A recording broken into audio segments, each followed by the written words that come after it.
também chamados de eritrócitos ou hemácias. Os glóbulos vermelhos são as mais numerosas células do sangue. No ser humano, existem cerca de 5 milhões delas por milímetro cúbico de sangue. Elas são produzidas na medula óssea vermelha dos ossos, e não possuem núcleo.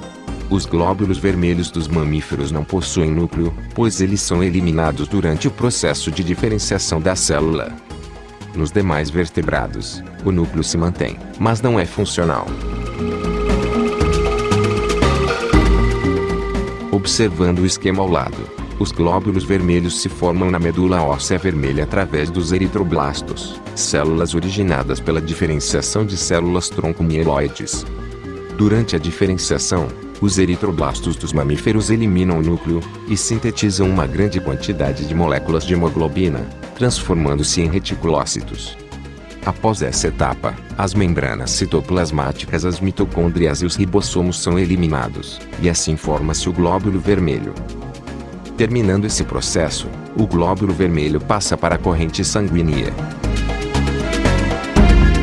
A produção dos glóbulos vermelhos pela medula óssea é controlada por um mecanismo chamado de retroalimentação negativa.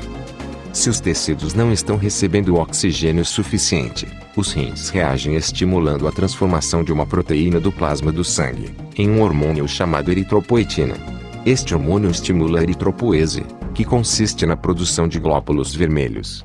Se o afluxo de gás oxigênio para os tecidos for maior do que as células conseguem utilizar, a produção de eritropoetina nos rins é inibida, e a eritropoese diminui.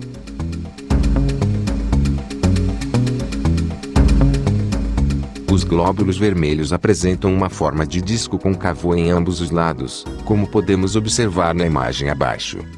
Exatamente por essa forma de discoide e concavidade em ambos os lados, garantem uma superfície relativamente grande para a captação e a distribuição de gás oxigênio. A função dos glóbulos vermelhos consiste no transporte do gás oxigênio para o corpo, e a remoção do gás carbônico.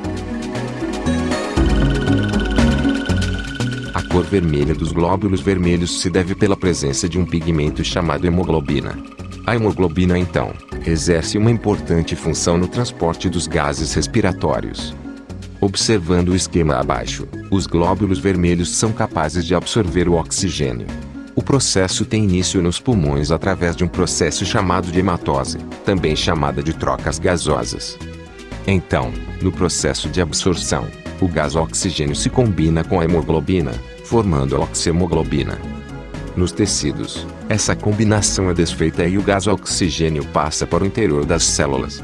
Assim, os glóbulos vermelhos promovem o transporte e a distribuição de gás oxigênio para todas as partes do corpo.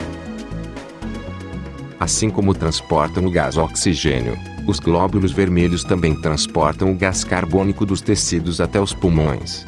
Então, o gás carbônico absorvido dos tecidos se junta com a hemoglobina, formando a carbohemoglobina. Nos pulmões essa junção é desfeita e o gás carbônico passa para o interior dos alvéolos pulmonares, onde será eliminado do corpo. Assim, os glóbulos vermelhos também promovem o transporte do gás carbônico. O que é importante a gente lembrar é que o transporte do gás carbônico no corpo é complexo. Uma parte é dissolvida no plasma do sangue, e outra se prende à hemoglobina dos glóbulos vermelhos. Pesquisas recentes mostram que a hemoglobina também se liga a moléculas do gás óxido nitroso, transportando-as até os tecidos onde são liberadas juntamente com o gás oxigênio. O óxido nitroso provoca o relaxamento da parede dos capilares sanguíneos, permitindo que eles expandam. Este efeito provavelmente facilita a liberação de gás oxigênio para as células. Para mais informações, verifique fontes atualizadas. Os glóbulos vermelhos duram cerca de 90 a 120 dias. Após esse período elas envelhecem e morrem, e são removidas no baço ou no fígado, e na própria medula óssea.